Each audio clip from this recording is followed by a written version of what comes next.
The president of the University of Nairobi Students Association. I also double up as the president of Kenya University Students Organization. I'm going to read the statement, the press release. A vigil held at the University of Nairobi grounds on Thursday, 30th May 2019 from 4 p.m. to 9 p.m. Our chief guest will be Dr. Fred Matiang'I, the Cabinet Secretary for Interior and National Coordination.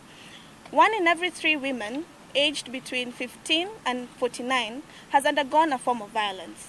On average, there are 800 cases of rape, 100 cases of sodomy, 100 cases of incest, and 3,000 cases of defilement per year.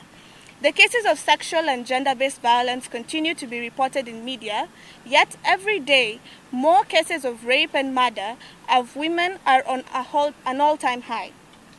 So far, we have counted 40 women murdered to what has become a normal trend. Women and girls of Kenya need to feel safe at home, work, in cyberspaces, in places of worship, schools, on the streets, in public service vehicles, and any other public means. In the recent past, we have seen many cases of aggravated gender-based violence, some of which have led to death. Many women have lost their lives due to intimate partner violence. We hereby declare that we speak for Carol Mwatha, who was killed under mysterious circumstances. We speak for Sharon Otieno, an expectant young woman who was murdered in cold blood.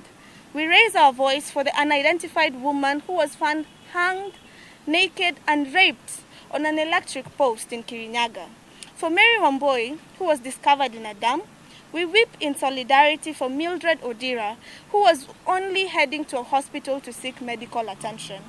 These and many more women who have been killed as recently as yesterday are on our minds as we invite you to this vigil.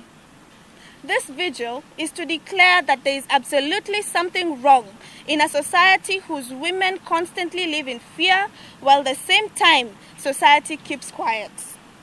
Women have had enough.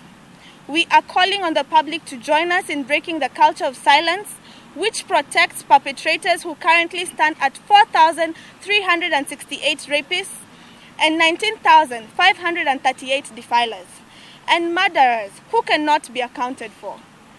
Wear white with a touch of pink as we collectively lift our voices and call for perpetrators to be brought to book and mourn for our sisters who are gone.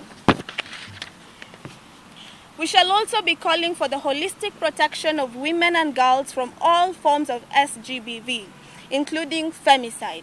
This protection includes enactment of comprehensive legislation and policy, expedient review and amendment of existing legislation, implementation of existing legislation, effective multi-sectorial service delivery, creation and implementation of safe reporting mechanisms for SGBV occurrences and threats, rapid rescue response services, respectful, efficient, and quality SGBV data collection and use, allocation of resources for SGBV prevention, investigation, prosecution, as well as physical and psychosocial support for survivors, and establishment of management of safe houses for survivors of SGBV.